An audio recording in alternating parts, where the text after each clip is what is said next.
Hi friends, இன்னைக்கு நம்ம சேனலில் ரொம்பவே ஒரு சூப்பரான ஸ்பைசி சிக்கன் கிரேவி தாங்க பார்க்க போகிறோம். வேறு லெவல் டேஸ்ட்டில் ரொம்பவே சூப்பராக இருந்துச்சு. வாங்க அந்த ரெசிபி போனோமா எப்படி செய்கிறதுன்னு பார்க்கலாம்.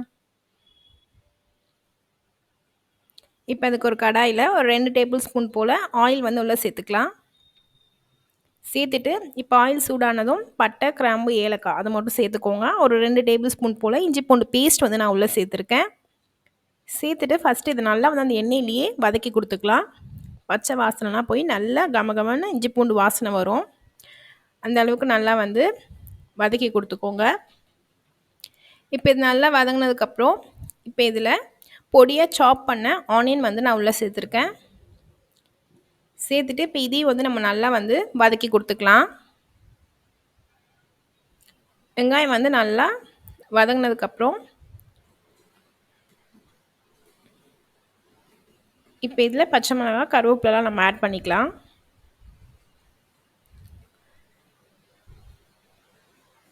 நம்ம சேனலை புதுசாக பார்க்குற ஃப்ரெண்ட்ஸ் நம்ம சேனலை மறக்காமல் சப்ஸ்கிரைப் பண்ணிவிட்டு பக்கத்தில் உள்ள பெல் ஐக்கானையும் கிளிக் பண்ணி வச்சு பார்த்துக்கோங்க. அப்போ தான் நான் அடிக்கடி போடுற வீடியோ உங்களுக்கு நோட்டிஃபிகேஷனாக வரும்.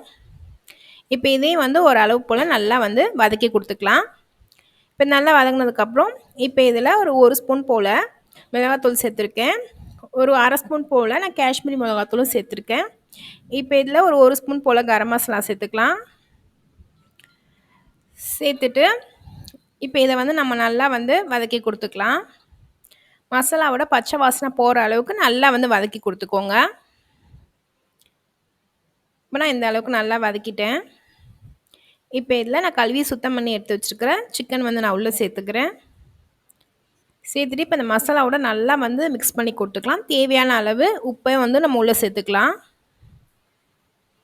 சேர்த்துட்டு இப்போ இது நல்லா வந்து அந்த சிக்கன் நல்லா வந்து அந்த மசாலாவோட மிக்ஸ் பண்ணி கொடுத்துக்கோங்க. இந்த மாதிரி நல்லா வந்து கலந்து கொடுத்துக்கலாம். இப்போ இதில் ஒரு 2 தக்காளி பழமும் நான் வந்து பொடியாக சாப் பண்ணி எடுத்து வச்சுருக்கேன். அதையும் வந்து நம்ம உள்ளே சேர்த்து நல்லா வதக்கி கொடுத்துக்கலாம். இந்த கிரேவி வந்து ஒரு டைம் செஞ்சு பாருங்கள். இது வந்து நம்ம இந்த ஸ்பைசி சிக்கன் வந்து அதிகமாக செய்கிறது வந்து பாகிஸ்தானில் தான் செய்வாங்க. அந்த மாதிரி சிக்கன் தான் நான் இப்போ வந்து செஞ்சிட்ருக்கேன். இப்போ இதில் ஜீரகம், சோம்பு, மிளகுத்தூள் இது வந்து நம்ம ஆஃப் ஸ்பூன் வந்து சேர்த்துக்கலாம். சேர்த்து இப்போ நல்லா வந்து மிக்ஸ் பண்ணி கொடுத்துக்கோங்க. ரொம்பவே டேஸ்ட்டாக இருந்துச்சுங்க. சப்பாத்திக்கு குருமா எப்படி சொல்கிறதுனா குருமா வச்சு சாப்பிட்றத விட இந்த மாதிரி சிக்கன் கிரேவி செஞ்சு சாப்பிட்டா வேறு லெவல் டேஸ்ட்டில் இருக்கும். இப்போ கொஞ்சமாக தண்ணி சேர்த்து நல்லா வேக வச்சு நம்ம எடுத்துக்கலாம். இப்போ பாருங்கள், இந்த அளவுக்கு நல்லா சூப்பராக நல்லா வந்து ரெடியாகி வந்திருக்கு.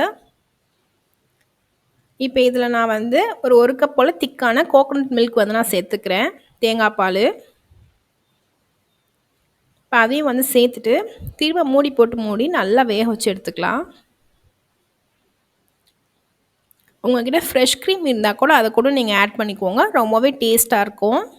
நான் அதுக்கு பதிலாக திக்கான கோகோனட் மில்க் சேர்த்துருக்கேன், அதுவும் வந்து நல்ல டேஸ்ட்டில் இருக்கும். இப்போ இது நல்லா வெந்ததுக்கப்புறம் மேலே கொஞ்சமாக கொத்தமல்லி இலை சேர்த்து நல்லா மிக்ஸ் பண்ணி கொடுத்து ஒரு பவுலுக்கு மாற்றினீங்கன்னா சப்பாத்திக்கு, பரோட்டாக்கு எல்லாம் வச்சு சாப்பிடும்போது வேறு லெவல் டேஸ்ட்டில் ரொம்பவே சூப்பராக இருந்துச்சு. இப்போ இதை அப்படியே நம்ம சுட சுட வந்து பரிமாறிக்கலாம். இப்போ இதை அப்படியே பவுலுக்கு மாற்றிட்டு இப்போ நம்ம சப்பாத்திக்கு, பரோட்டாக்கெலாம் வச்சு சாப்பிடும்போது வேறு லெவல் டேஸ்ட்டில் சூப்பராக இருந்துச்சு. நீங்களும் உங்கள் வீட்டில் கண்டிப்பாக அந்த ரெசிபியை ட்ரை பண்ணி பார்த்துட்டு எப்படி இருந்துச்சுன்னு சொல்லி மறக்காமல் கமெண்ட்டில் சொல்லுங்கள். இந்த ரெசிபி பிடிச்சிருந்துச்சுன்னா மறக்காமல் நம்ம சேனலை சப்ஸ்கிரைப் பண்ணிக்கோங்க. தேங்க்ஸ் ஃபார் வாட்சிங்.